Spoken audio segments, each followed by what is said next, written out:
لا يحزنهم الفزع الأكبر وتتلقاهم الملائكة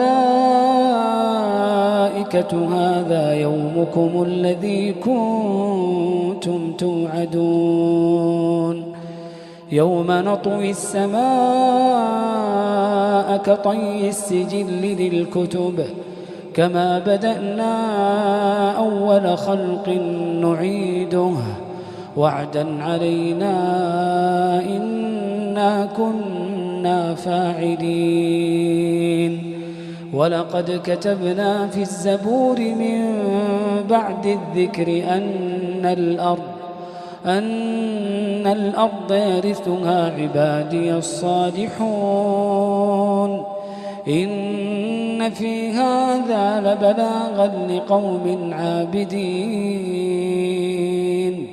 وما